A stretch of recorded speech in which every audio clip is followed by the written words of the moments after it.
कुछ समय पहले एक गांव में होशियार नाम का एक आदमी अपनी बीवी के साथ एक मंजिला मकान में रहता था। नीचे तो वो खुद रहता था और ऊपर की मंजिल उसने किराए पर दी हुई थी। होशियार लाल के यहाँ कोई भी किराएदार 3 या 4 महीने से ज्यादा नहीं रुक पाता था, क्योंकि होशियार लाल ने बिजली के मीटर में कुछ गड़बड़ करके रखी हुई थी। जब बिल ज्यादा आता था और कोई किराएदार उसे बिल के लिए बोलता था तो वो उन्हें अपनी बातों से दबा लेता था और बिल ना भरने पर पुलिस की धमकी देता था।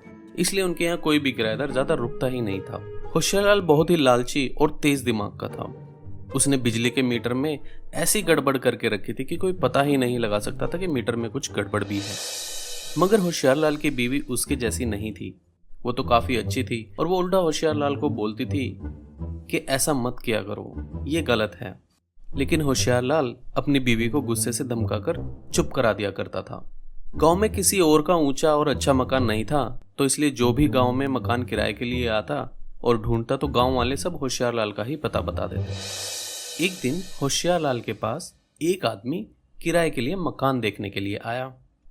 अरे भाई साहब, नमस्कार। नमस्कार भाई। अरे भाई साहब, हमें किराए के लिए मकान चाहिए था। हमने गांव में पता किया तो सबने आपका ही पता बताया। अच्छा, आपको मकान किराए पे चाहिए, मिल जाएगा। ये देख रहे हो ऊपर वाला फ्लोर, यही खाली है। वैसे आप कितने लोग हो? भाई साहब, हम 2 ही लोग हैं। अच्छा, वैसे आपके यहाँ पानी बिजली सही तो आता है ना? अरे आप इस बात की चिंता मत करो, हमारे यहाँ पे सब कुछ ओके की रिपोर्ट में मिलेगा। चलिए मैं आपको मकान दिखा देता हूँ। होशियारलाल उन्हें ऊपर का मकान दिखाने के लिए ले जाता है और उनको वो मकान पसंद आ जाता है।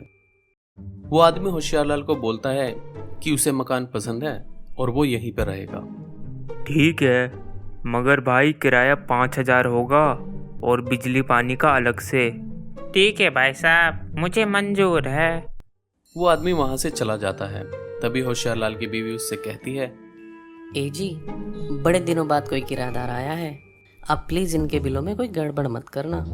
बाद में इनका बिल ज़्यादा आता है और फिर वो यहाँ से मकान खाली कर कर चले जाते हैं। अरे तुम चुप करो, अगर मैं ऐसा नहीं करूँगा तो पैसे ज़्यादा कैसे आएंगे? और ये बिजनेस है, बिजनेस में ये सब होता है। अरे इसे बिजनेस नहीं, धोखाधड़ी कहते हैं। वो लोग खून पसीना बहाकर अपना पैसा कमाते हैं और हम ये गड़बड़ करके उनसे ज़्यादा पैसा ले लेते हैं। अरे चुप करो, कब से बोली जा रही हो? अरे ये सब मैं अपने परिवार के लिए तो कर रहा हूँ। अच्छा, और दूसरे के परिवार का क्या? वो भी तो मेहनत करते हैं पैसा कमाने के लिए। होशियारलाल अपनी बीवी को बहुत गुस्से से धमकाता है। उसकी बीवी निराश होकर बोलती है, तुम ये सब कर तो रहे हो, मगर याद रखना ये सब ज्यादा दिन नहीं चलेगा। भगवान सब देख रहा है। एक दिन तुम्हारी पोल खुल जाएगी, तब तुम्हें अकल आएगी। और ऐसा कहकर उसकी बीवी अंदर चली जाती है। अगली सुबह किराएदार अपना सामान लेकर आ जाता है और वो ऊपर वाले फ्लोर पे शिफ्ट हो जाता है। तभी होशियारलाल सोचता है, अब आएगा ना मज़ा। अभी इसे कुछ दिनों से आराम से रहने देता हूँ, फिर बिजली के मीटर में कुछ गड़बड़ कर दूंगा जिससे इसका बिल ज़्यादा आएगा। कुछ महीने बीत जाते हैं। तब होशियारलाल बिजली के मीटर में कुछ सेटिंग कर देता है और कुछ दिनों बाद किराया लेने का दिन आ जाता है। अरे भाई साहब, कैसे हो? बढ़िया है भाई साहब। भाई साहब, वो आज आपका महीना हो गया, आज किराया दे देते।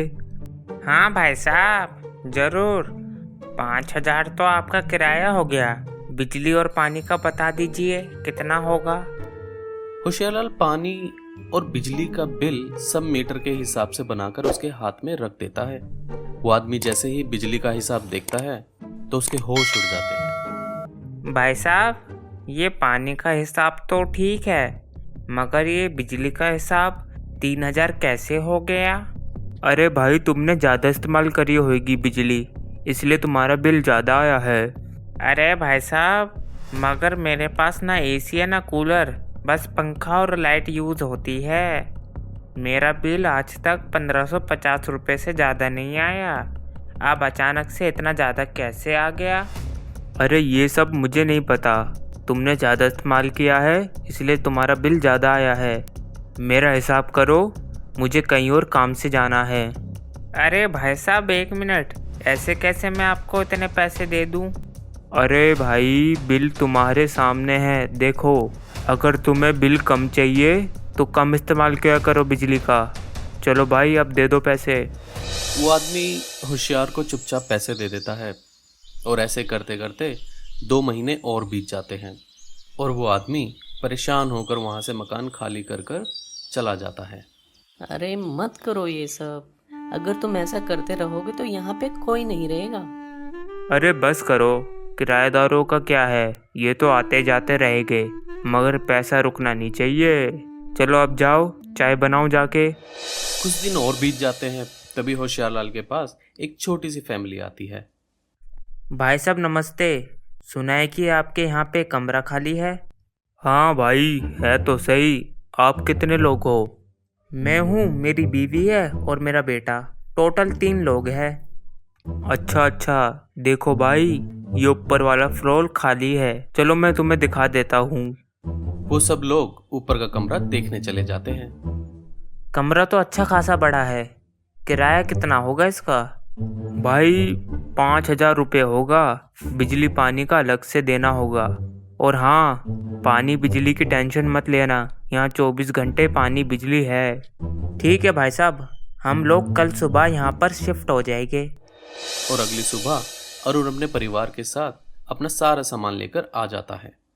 कुछ दिन बीत जाते हैं और होशियार लाल फिर से वही हरकत करता है जो उसने अपने पिछले किराएदारों के साथ की थी। कुछ दिनों में किराए देने का वक्त आ जाता है। तभी होशियार लाल अरुण को बिजली और पानी का बिल हाथ में पकड़ाता है। बिजली का बिल देखकर अरुण चौंक जाता है।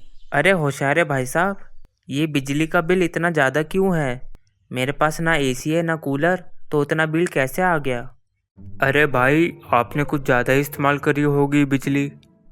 अरे भाई साहब, ऐसा मैंने कुछ इस्तेमाल नहीं किया, तो इतना ज़्यादा बिल कैसे आ गया? अरे भाई, मुझे नहीं पता तुमने क्या इस्तेमाल करा है क्या नहीं, रीडिंग तुम्हारे सामने है, तुम हिसाब क्लियर करो, मुझे कुछ और काम भी है। नहीं भाई साहब, मैं अभी पैसे नहीं दूंगा, मुझे कुछ गड़बड़ लग रही है। मैं पहले बिजली का मीटर चेक करवाऊंगा, कहीं कोई गड़बड़ तो नहीं है। ठीक है भाई, करवा लेना चेक। थोड़ी देर में अरुण बिजली वाले को बुला लेता है और वो मीटर चेक करता है, मगर उसे कोई गड़बड़ नजर नहीं आती। अरे भाई, हो गई तसल्ली, देख लिया कोई गड़बड़ नहीं है, अब लाओ पैसे दो। अरुण पैसे दे देता है। रात हो जाती है, लेकिन अरुण को नींद नहीं आ रही होती। उसे अभी भी शक था कि मीटर में कुछ ना कुछ तो गड़बड़ है। ऐसा करते करते कुछ महीने और बीत जाते हैं और होशियार लाल अरुण से ज्यादा पैसे लेता रहता है। एक दिन अरुण और उसकी बीवी खिड़की पर खड़े होकर बात कर रहे होते हैं और नीचे होशियार लाल की बीवी भी बैठी हुई थी। तभी अरुण की बीवी उससे कहती है, ए जी, अगर हम ऐसे ही इतना ज्यादा बिल देते रहेंगे तो चिंटू के स्कूल की फीस कैसे भरेंगे?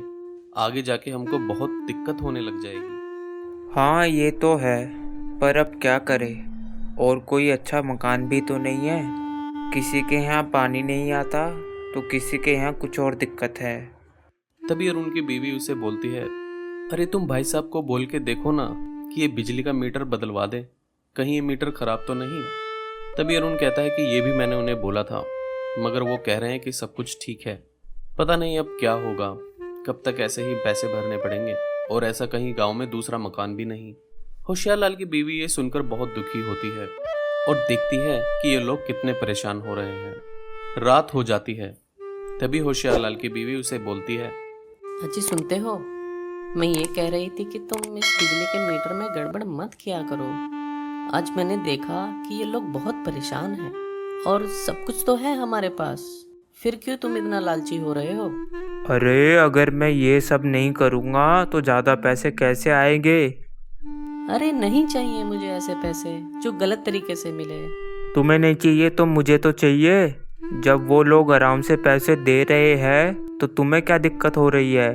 अरे किसने बोला उन लोगों को दिक्कत नहीं है? आज मैंने उनकी बातें खुद सुनी है।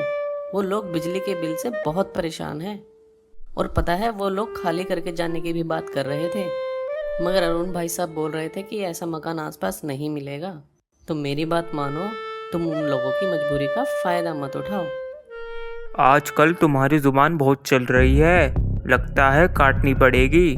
देखो, इससे पहले मेरा दिमाग खराब हो, तुम मेरे सामने से चली जाओ, नहीं तो। ऐसा सुनकर होशियार लाल की बीवी अंदर किचन में चली जाती है और वो बोलती है, लगता है तुम ऐसे नहीं मानोगे। अब मुझे ही कुछ करना होगा। बहुत लूट लिया तुमने अब लोगों को धोखे से। अब देखो मैं क्या करती हूँ। सुबह होते ही होशियार लाल की बीवी अरुण के घर पर जाती है।